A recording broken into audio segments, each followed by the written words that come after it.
Selamat datang di channel Baca Berita Viral. Ganjar akan percepat deklarasi untuk menahan laju Anies, kata Ade Armando, namun fakta survei yang berbicara. Berikut kami beritakan dari situs laman sebagai berikut. Jakarta, salah satu cara menghambat Anies Baswedan yang sudah lebih dulu dideklarasikan oleh para unsur pendukungnya. Gubernur Jawa Tengah Ganjar Pranowo harus juga segera mungkin tidak boleh terlambat. Kata Ade Armando yang juga sebagai dosen FISIP Universitas Indonesia. Agar dapat mengejar Anies bahkan melampauinya, Ganjar harus secepatnya dideklarasikan selambat-lambatnya awal tahun depan. Lanjut Ade menjelaskan dampaknya jika Ganjar terlambat dideklarasikan sebagai Capres 2024. Kemungkinannya, Anies yang telah didukung oleh Partai Nasdem akan menang. Kalau lebih lambat dari itu, Ganjar mungkin kehilangan momentum. Kalau terlambat, Anies akan melaju dengan makin cepat sampai pada titik yang tidak bisa lagi dikejar, ucapnya, dalam channel YouTube Cokro TV, Senin, tanggal 5 Desember tahun 2022. Lanjutnya dia juga membeberkan hasil survei dari berbagai lembaga survei yang terkemuka. Kata dia, Ganjar selalu di atas Anies.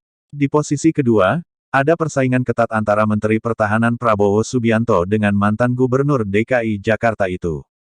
Adapun survei terbaru dari indikator politik yang dipimpin Burhanuddin Muhtadi menunjukkan tren yang penting buat ketiga capres itu.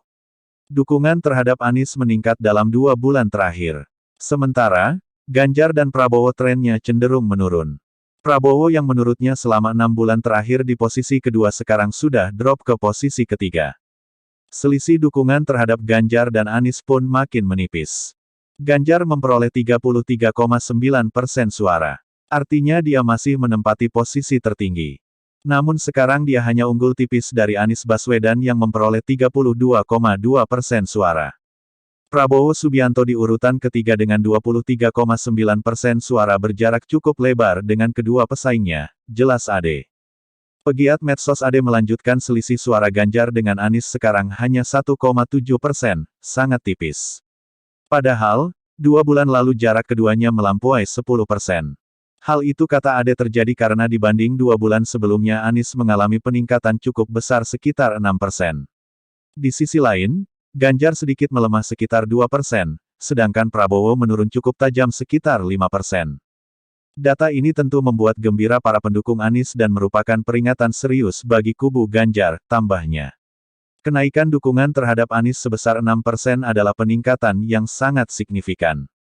Kalau survei dilakukan pada Januari, saya tidak akan heran kalau suara Anies sudah melampaui Ganjar, tandasnya.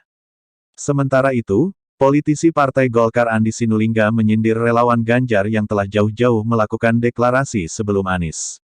Andi mengatakan, relawan Ganjar telah lama keliling daerah untuk mempromosikan Ganjar. Begitupun dengan Ganjar sendiri. Sepertinya benar apa yang dikatakan Bu Janda, bis dipukuli konslet. Bukannya yang deklarasi jauh-jauh hari itu adalah para pendukung Ganjar, relawan Ganjarisnya juga keliling-keliling daerah promosiin Ganjar dengan acara panggung yang mewah, dan Ganjar pun sudah keliling daerah sejak setahun lalu, ungkapnya. Persaingan para calon-calon kontestan pencapresan semakin seru dan makin menarik untuk disimak, terlebih mereka tak asing lagi di mata masyarakat Indonesia. Sumber, Arta Ekonomi Co.id. Demikian info dari kami, semoga bermanfaat. Dukung kami dengan cara, silakan like, subscribe dan bagikan ke sosmed Anda.